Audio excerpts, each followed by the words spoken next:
the term expert has to be redefined, because who's to say that you, dear listener, are not an expert in something that you have experience in? Welcome to the Side Hustle Lounge. If you're looking for flexible ways to earn income, grow your mindset, and live the lifestyle you've always dreamed of, you are in the right place.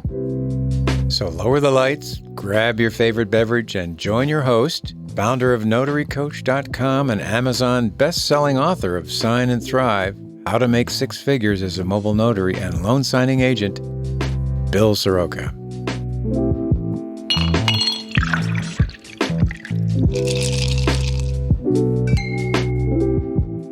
Cheers to our guest today, Lise Cartwright. Lise is a best-selling author, creative business strategist, and an amazing coach who is obsessed with helping others create and grow a business and life they love. Lise, thank you so much for agreeing to join us today. Oh, you're so welcome, Bill. I'm happy to chat with you today. Yeah, I always love our conversations. I always come out of it feeling so energized, and I feel like I can take anything on. Those of you listening today, we are talking about how to make $1,000 a month writing ebooks. And you're going to get advice from a true expert in how to do this. Lise is the founder of hustleandgroove.com. It's the #1 online source for getting clear on your business model and creating consistent income. And then through her books, training videos, and coaching, she's actually helped thousands of people on their journey to creating an online business that's easy, fun, and profitable. And I can speak from experience because Lise has coached me through I've only published 2 books, and she's coached me through them. And there's a huge emphasis on the fun part, Lise. Fun seems to be just an integral part of your life mission here. It is. I mean, why start a business, particularly an online business that you are running, and it not be fun? That doesn't make sense. Does not make sense, right? And it's funny, we were just talking about kind of the fiascos that kind of go on behind the scenes, and you talk about it in a few of your books about the hustle that's involved, and you're oftentimes you're up super early right now. Sometimes you're working late. And if you're going to be pouring that much energy into it, you might as well love what you do. Exactly. I mean, it is. It's so interesting to me how many people I chat to who have started an online business and they're not enjoying it. I'm just like, why? Why would you still continue to do something that you don't enjoy? It just my mind boggles, because we have the ability to change what that looks like. Would you say too, then, that enjoying what you do is even integral to success? Have you found that through your coaching clients and your own experience? Yeah, for me, it's, having an online business. I've been in business for coming up 10 years now, and it has evolved and changed because as human beings, we're not static.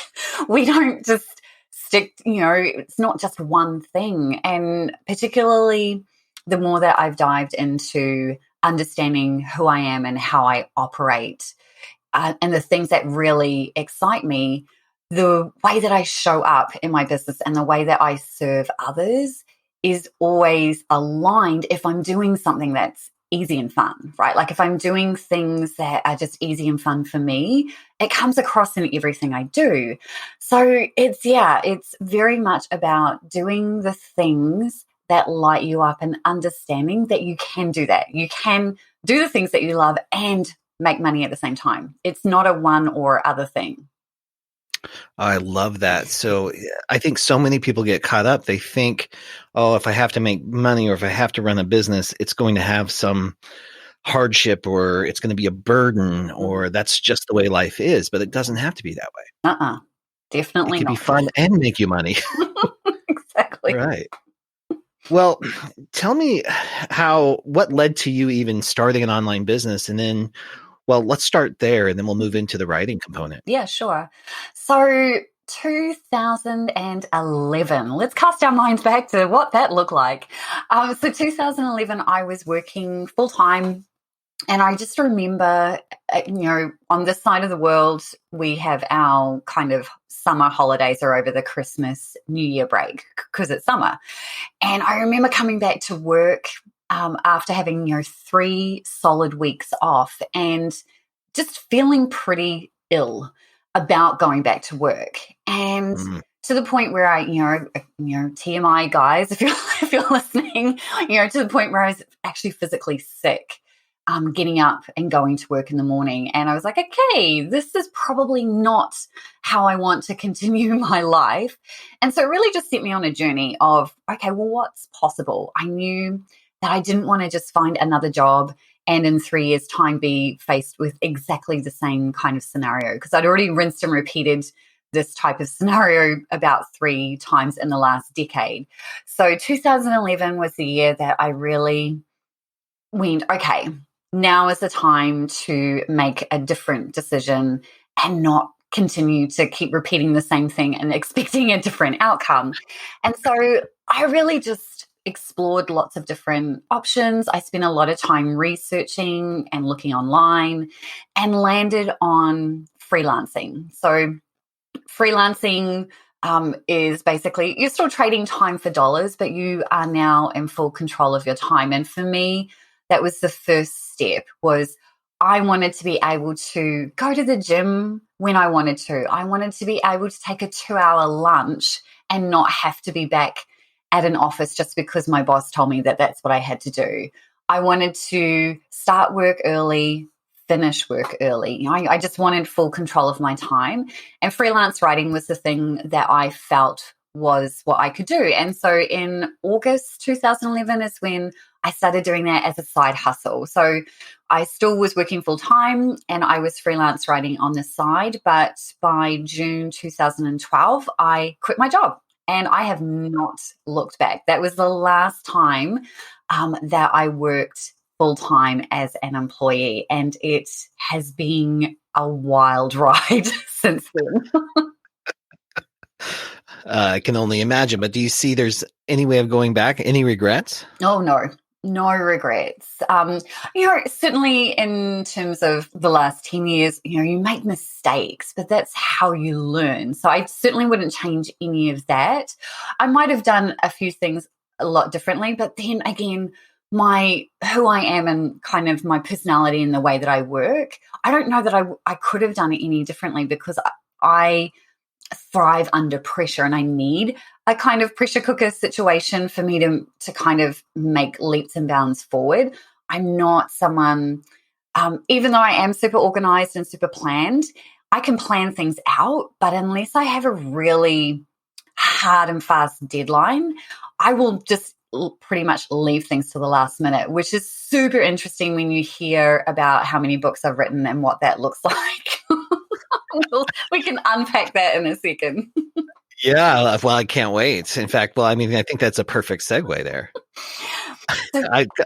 We were joking before we started recording. I lost count looking at all the books you have written and published on Amazon. Yeah, so I think I have lost count myself, because contrary to popular belief, I'm not sitting there counting my books, but I think I'm around the 33 mark. I'm working on my 34th book at the moment. I believe it might be 35. I'm not sure, because I've done a couple of co-authored books as well, and I always forget about those ones. So yeah, it's either 34 or 35 that I'm coming up to. So yeah, I just, I've been writing books since 2014, and no special degree. I want to highlight that, even going into freelance writing, I had no writing degree. And I want to kind of let you know that you don't need a writing degree. And I'm not saying that anyone listening to this who does have a writing degree, that means that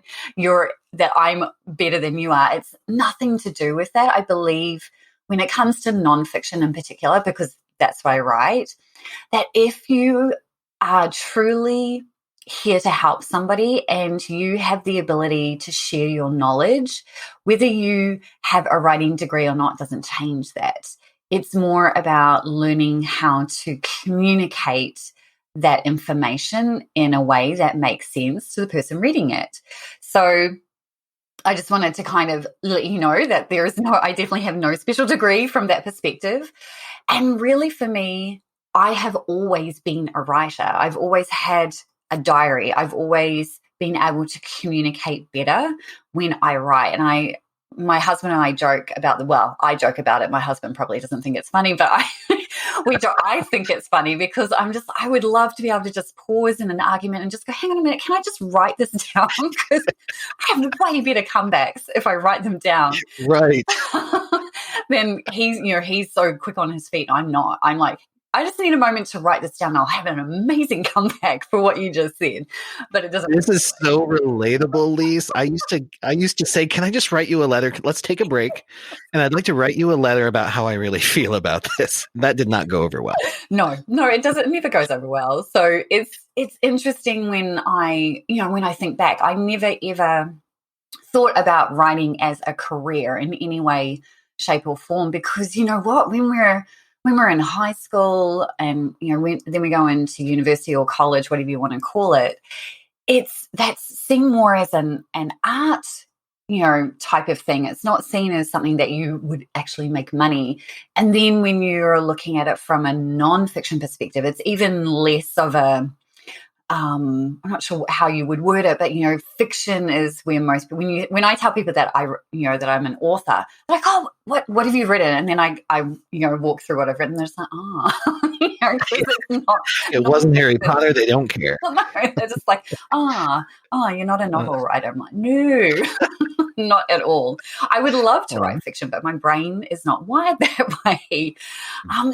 So writing for me was a natural progression. After I did freelance writing, I had been doing that for about 2.5 years before I got to another kind of fork in the road where I was like, okay, I'm really not enjoying writing about tires, and I'm not enjoying writing about finance anymore. So how can I do something different? And so that was when I started the same thing. I started going down a research process of, okay, how can I write, but not for other people? I think as a freelance writer, you do get to that kind of point where you're just like, okay, I'm kind of sick of writing for other people. I want to write the things that I want to write. And so that's when I started understanding and learning about self-publishing. I think it was Steve Scott that really piqued my curiosity. At that stage, he had written about 10 books and published them on Amazon. I was like, man, how did he do that? And I do remember being quite intimidated by the thought of actually writing a book. So if you're sitting there going, I can't do this, I can totally feel you, because I just remember thinking, how does this even come to pass? Like, how do you format everything? Like, how do you actually just put everything together? Like, I look at books and I can open a book and go, okay, cool, there's this flow, but how does that happen? And so in 2014, after we'd just gotten married, I turned around and said to my husband, so I want to invest in this program. It's going to cost us about $4,000. We were still paying off our wedding. This is what I want to do. And, he's amazing. He's always been super supportive. And I learned the process of, writing, publishing, and launching a book. And at the time, I thought this just might be something that I do as another side hustle, but it really turned into something that I did full time. So from 2014 to now, that's how I've written 33 plus books. Wow. 33, 34, 35. You have as many books as I do business failures. Well, that's a whole other thing. That's a whole other podcast. What I love what you talked about here, and I want to go back a little bit just to the fear part, because I love that you brought up that you don't need a special degree. A lot of people go right to the degree, especially if you've been raised in a house where that level of education has been imposed or encouraged on you. But there's something to our story and I think it's important that everybody realize, especially in the nonfiction world, that we have a story inside. Can you speak to what it's like to tap into that story and your experience and how you share it? Yeah, I mean, I just remember when I first kind of sat down and was in the mind mapping phase, like when you're kind of sitting down to think about a book that you're going to write. I remember sitting down and coming up with about 30 ideas for books, right? I remember sitting down just going, well, I could talk about this, I could talk about this. I think it's important to note that we are all different people, and the way that I approach this will be very different to the way that you might approach this and the way that Bill approaches it. So what I'm about to tell you, you might think, wow, I can't do that. But it's just because this is me. I am doing the things that are easy and fun for me, and I want to highlight that before I dive into this. So, I remember sitting down mind mapping, and I had 30 ideas for books, and I've never once really thought I can't write this because I don't have a specific skill or degree in this area. I have always written from experience, and as a coach, I think it's inherent in us that we are here to teach and share knowledge. And so that has always been at the forefront of my mind. So for me, it has always been, I have to share this. I have to share the story so that I can help others not make the same mistakes, or if they do make those mistakes, that they know how to course correct, or they know how to pivot and tweak based on their unique way of doing things. So that is how I've always approached it. I've never, ever sat there and gone, well, I can't write this because I don't have a specific degree in it, or I'm not this expert. And you can't see me, but I'm using air quotes around expert because I think the term expert has to be redefined, because who's to say that you, dear listener, are not an expert in something that you have experience in? It's very different to go to university and theoretically learn something than it is to turn around and experience that same thing. Who would you rather learn from? Someone who's actually walked the walk, or someone who's theoretically understands it? And I'm not saying that your degree is a complete waste of time. I have two. But the reality is that I would rather talk and listen to someone who has experience, who has walked something, because then I can ask questions and they can then speak from that experience. Does that make sense, Bill? Yeah, that makes total sense. And I'm in 100% agreement. Yay. I'm glad. Otherwise, this would be a complete moot point. You have made that, and I love that, because, and I think that's it's a tough realization to get through for a lot of people. But once you make that breakthrough, and and you realize that your story does matter, and you can make a difference to other people, and it might surprise you on that. Have you, in your experience, been pleasantly surprised when you hear back from your readers about your story or something that you teach? Absolutely. I mean, it's always my hope that people will learn and implement. I'm a massive action taker, so I love it when someone reaches out to me and says, "Hey, Lise, I read what you wrote," and then actually put it into practice.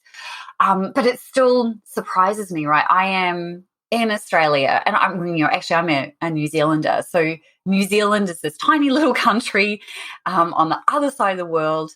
And when I first started my writing books and stuff like that, when I was in New Zealand, I remember someone reaching out to me. I'm just like, I do not know this person, and I have been able to impact that person's life through a book that I wrote and published on Amazon. It is mind-blowing to me to think that you can have that ability. But that's exactly why self-publishing, in my opinion, is just such an amazing way to reach an audience that don't even know you exist. But then when they do, I have the other thing that comes to mind is that people worry that, markets are saturated and all those types of things. Well, I don't know what the last head count is for world population. I'm pretty sure there is enough people in the world that it's not saturated. Right. That's never been a concern of mine, because I know that my particular voice, the way that I write a book, will connect with a very select market. And I know that I'm not for everybody. And so when you understand that, because it's the same for all of us, we're here to impart knowledge, and we will connect with the people that we will connect. We are not trying to connect with the entire world. And so I think when you understand that, it's even easier to just be like, okay, I am writing this book for the people that I am uniquely here to impact. And I know that that's not going to be the entire world. If it happens to be that way and you're some major publisher picks your book up, amazing. But how amazing is it to still impact 1,000 people or 2,000 people, right? Like, and that's possible with just one book. It is. And I think I love where you went with this, because without the book, without taking the step, without getting in the arena, that voice and that message doesn't get heard. Mm-hmm.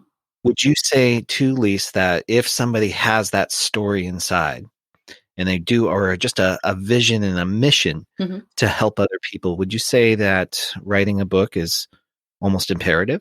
I think so, because a book opens doors, right? So I can't, again, I'm from New Zealand. There's like 6 million people in that country. That's it.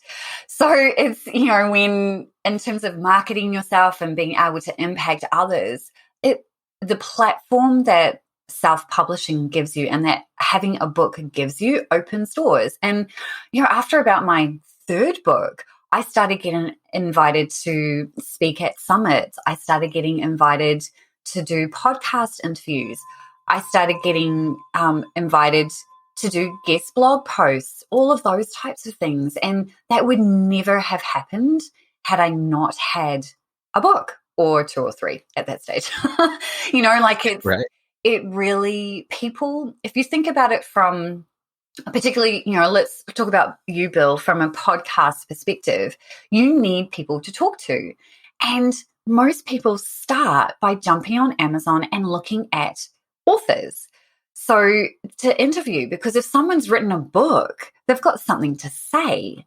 So I think it's just a really good platform to start from, to build from, in terms of getting your message out there.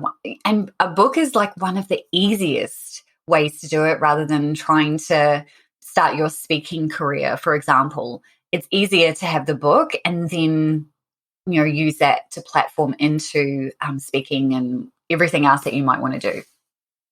Yeah. And let's talk about that a little bit, because you brought up self-publishing. And I think, self-publishing has come a long way, first of all, just in quality and reputation and ease of use with technology and stuff. But there's still a lot of people who think that when you write a book, you have to go the traditional publishing route. So for our listeners that maybe don't know the difference, can you explain that a little bit? And then let's move into how the self-publishing, your process works. Mm-hmm. Yeah. So I think the biggest difference between self-publishing and traditional is that self-publishing, you have full control, as in you have full control over everything. You have full control over pricing, full control over your cover, like full control. Whereas if you go the traditional publishing route, you literally have no control. The only piece that you really control, and even I'm using air quotes again around the word control, is the words that you've written. And even then, those will be molded into whatever the publisher believes is going to sell. They also, traditional publishers control the cover. Yes, you might have a say, but at the end of the day, they're the ones forking out the money for the book. So they're going to control what the cover looks like. They control pricing. So you can never, put your book on sale. They control all of that. And I think the other piece that's important to understand is that traditional publishers will typically only pay you a royalty, top royalty of 15%, and that's 15. Whereas on the self-publishing side, from an ebook perspective, you get 70%, and that's 70. So massive difference in royalty. Now, yes, if you go the traditional publishing route, you will get a lump sum up front, but you will only get a decent lump sum upfront if you have an existing platform. And I think this is what a lot of people don't understand, is that if you have a small email list and you're really just at the starting point, a traditional publisher is not even going to look at you. You need to have a platform first. So I actually know quite a few people who have gone the self-publishing route initially, and then they've been picked up by a traditional publisher because they've proven that their book sells. They've got a large platform. And what I mean by that is they have an email list of, at least 20, 30,000 people. They have a social media presence. They're active, all of those things. So a really good example of this is Hal Elrod of The Miracle Morning. I've worked with Hal before. I've interviewed him, and Hal initially started out self-publishing. So The Miracle Morning is self-published. It is not traditionally published. And I'm pretty sure Hal's not too concerned about the fact that he sells 10,000 plus copies a month and gets to keep 70% of the royalties. I'm pretty sure he's not too concerned. But he wanted to do the experiment. So I spoke to him about 2 years ago now when his next book, The Miracle Equation, came out. And he decided to traditionally publish that because it was a good time for him to do it. And he made the decision based on his family. They gave him a sizable upfront amount, right? This massive lump sum that he knew he would be able to still make money long term because he had a platform. Now, when I say platform, Hal has 100,000 email subscribers. He has millions who follow him on Facebook and Instagram.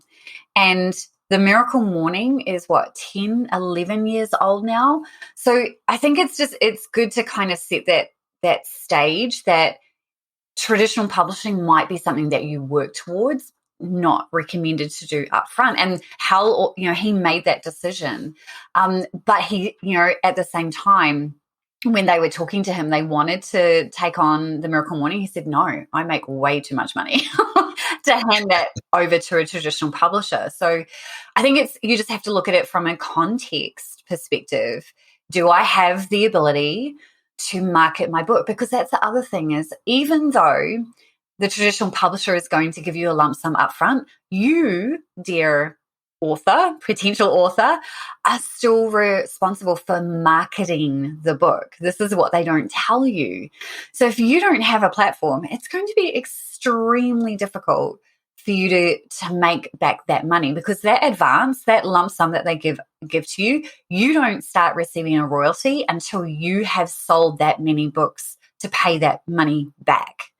So wow. I hope that gives you enough. And I personally, I would never, ever go the traditional publishing route for all of those reasons, and that you just have I want the ability to have full control and be like, you know what, I feel like giving my book away today, or I feel like putting my book on sale.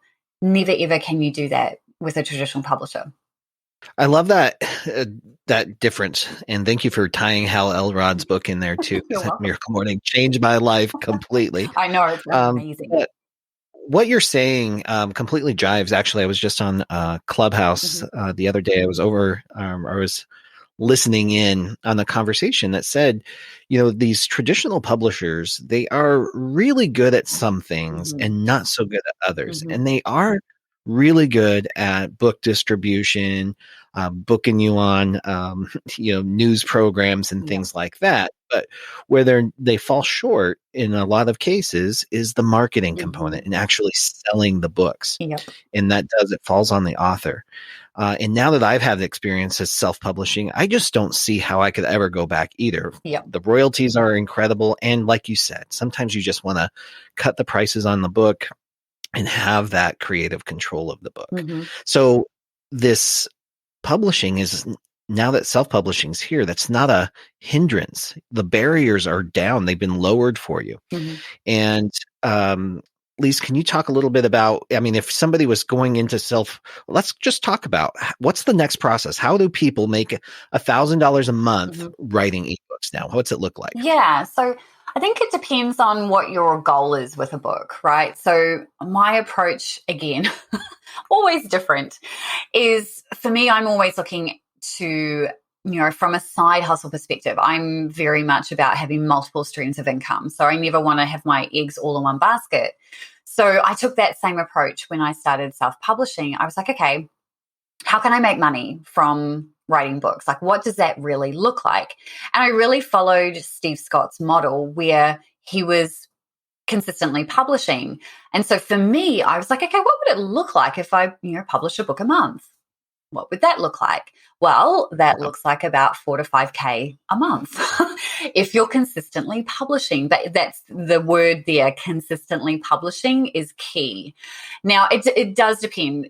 Bill, you have a couple of books. They're very niche. They're very specific, and it's a very specific audience. So if you have that type of book, you don't need to write a book a month. You just need to market that book on an ongoing basis. So for me, it was, okay, I have lots to talk about. I want to, I had those 30 plus books mind mapped when I first initially started. I was like, let's start there. So I was like, okay, I had heard somewhere, I can't remember where it was, that if you published consistently, that this was basically triggering Amazon's algorithm. And for those of you listening, yes, Amazon has an algorithm just like Google, just like every other major online platform, there is an algorithm. And with Amazon, their algorithm is this 30-day window. So when you first publish a book, you have 30 days of love from Amazon, basically, where Amazon just loves on you. It's like Amazon just wants to promote fresh content. That's all they care about. And I think that's important to understand, is that you're publishing on a platform that is owned by a company that wants to make money. So if you help them make money, they will promote your book. So in that 30-day window, you have the ability to trigger a whole bunch of different things like a hot new release, bestseller, all of those types of things. And if you do that, then your book can earn really good money. Now, then if you're doing that every month, you now start to build a back catalog of your books. And so the whole, a rising tide lifts all ships applies to your books. Every time you publish a book, it lifts the visibility of your other books. And so I learned this pretty early on. I'd written in 2014, I wrote 2 books. And then at the beginning of 2015, when I was sitting down and writing out my goals, I was like, what would it look like? Like, how could I trigger the algorithm in a massive way? And so I had decided, and this is extremely, I do not recommend it, to write 7 books in 7 weeks. Definitely don't recommend doing that. About, what was it, the 3rd book in, I was like, whoa, I think I've bitten off more than I can chew. I did it though. I did 7 books in 7 weeks, and that really kickstarted my entire earning ability on Amazon. Because I had done that, I, within sort of a 5-month time frame, I was earning 3 to 4K, and then it just built on top of it. And so I was a full-time author for 2 years, just writing a book a month, basically, and I loved it. But I'm multi-passionate, so that's why I didn't continue doing that every month, because I was like, I want to do other things. But it really just was about sitting down and going, okay, what is it that I can authentically talk about? Not, I've just learned this thing, now I'm going to teach it. It was, what are the experiences that I have that I can really share with somebody to help them figure this stuff out too? And that's where I started. So if you're sitting there going, what am I going to write about? Well, just think about, what is it that you want to help somebody with? That's really the question to ask yourself. And then the whole mechanics, the whole process of publishing on Amazon is relatively easy. People think it's a lot harder than it actually is. If you are able to Google information, if you are able to watch a video on YouTube, you got this, right? Like, you can totally publish on Amazon. And yeah, so for me, I am deadline driven. So I intentionally put a pretty tight time frame when I'm writing a book, intentionally, because if I don't, then I'll just take forever to write it. So I typically will write my first draft in a 2-week period. Now, I can already hear people going, holy crap, that seems like a lot. But it's not when you understand that you're not trying to write a 90,000 word book. You're really shooting for 30,000 words or less. I personally believe the sweet spot is 20 to 30,000 words, which looks like around 200 to 300 pages in a 6x9 book, which is pretty standard. So from an ebook perspective, if you understand that if someone's buying the ebook version, they are, accessing it on their Kindle or the Kindle app. As soon as they open that on their Kindle, it actually tells them how many hours it's going to take them to read it. And so typically 30,000 words is going to be about 3 hours, which is great, right? You do not want the person this is nonfiction. Fiction is a whole other thing. But nonfiction perspective, I want information quickly. So I don't want it to take me too long to get to that point. So I apply the same thought process to my books. If I want to help my reader, I do not need to fill pages full of fluff. I'm to the point. I'm like, do this, do this, do this, right? And so if you think about it that way, 30,000 words, if you sat down and went, okay, well, I can probably carve out an hour a day, and then you find out how many words you type or how many words you speak, because you can speak your book, right? You can actually speak it and get it, it can be transcribed.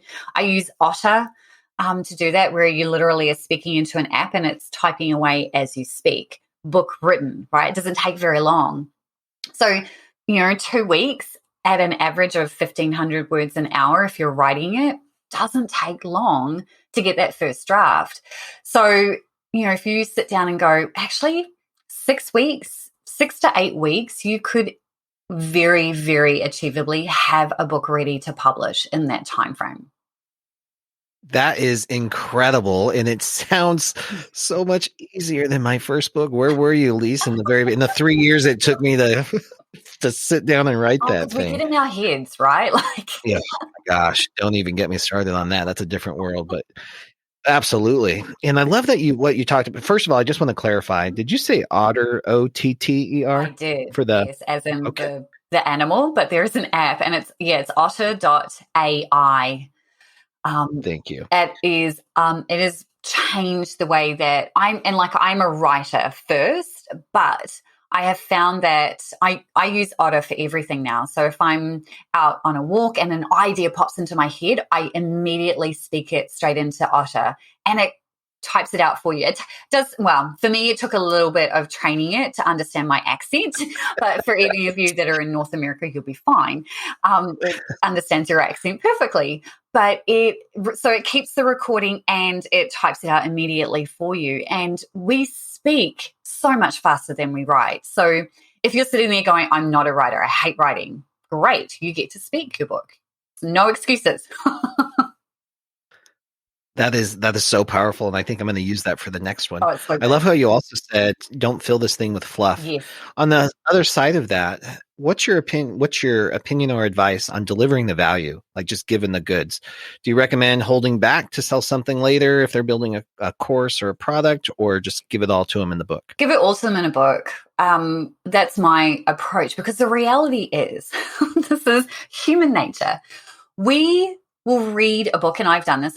You'll read the book, and maybe 10% of your readers will actually implement there and then. For most people, they'll read it and they go, wow, I need some accountability. I need some hand holding. So if you're thinking about offering a coaching program, or if you're thinking about offering courses or workshops or anything like that, don't hold back, because what you're actually also doing is highlighting all the things that need to be done. And for most people, that is overwhelming. But the reality is it's in a book. So it's a great starting point. And then you can use the book to create your course, or use it as the piece for your coaching program, because it's already there. And you can walk someone through. You can always be referring them back to the book. You can say, hey, on page blah, blah, blah, this is where you'll find that. And let's talk about that on our next call. So I personally believe to just include all the things. Why not? Yeah, I love that. And I think too, your book, it's for a lot of people, it's the beginning of your relationship. Mm-hmm. And I think your authenticity and your willingness to just share all the things, as you put it, I love it when you say that. Um, it tears down walls and builds a relationship with that person, even without being in the same room. And if you hold back, I think your readers can feel that. Mm-hmm. It'd be almost like sitting at coffee with a person who's not being totally engaging, or you can just tell they're withholding information or enthusiasm or personality. Yeah, and I think, people are savvy now. We've been exposed to lots of things. So you can just tell, right? Don't think that your readers can't tell. I take the same approach to if I'm writing a blog post. My blog posts are always at least 2,000 to 3,000 words because I include all the things. I don't want to hold things back. I want to empower and equip people to figure things out for themselves if that's what they want to do. But then I'm also like, I also offer support so that for those people are just like, I actually just want somebody to also help me along the way. So you're able to then serve both types of people by doing that. Love that. Yeah, totally. I love that you use the word serve there too, because that's exactly what we're doing here. Before we actually wrap up, because this has been amazing. Thank you so much, Lise. Let's talk a little bit about the feeling after publishing. What's it like to publish, and what's the rewards, both internal and external? Yeah. So the first time, actually, it's a little bit before you hit publish because you get a proof copy of your book. And I highly recommend, like we've talked about ebooks, but when I say book, I really talk about ebook and your paperback because I always recommend that you do both. So for me, it was actually physically holding my book in my hands was the first time that I was like, this is actually real. Because when you've got an online business, everything's so esoteric, like you can't touch it and feel it. But when you publish a book, ebook book, you actually have the ability to get that physically in your hands. And I don't know, it's just such a sense of accomplishment that you've actually published a book, right? You can now walk around going, yeah, I am a published author. Here is the proof of it.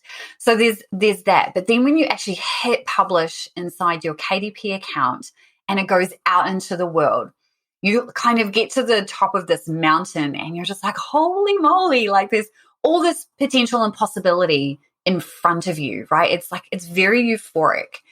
And then starts the marketing, right? Then you're just like, okay, now that I've hit publish, that is really just the start. Then you've actually got to do all those other steps. So from an internal perspective, it's that sense of accomplishment that you actually did the thing that you set out to do, and you physically have proof that you've done it because you now have a book in your hands.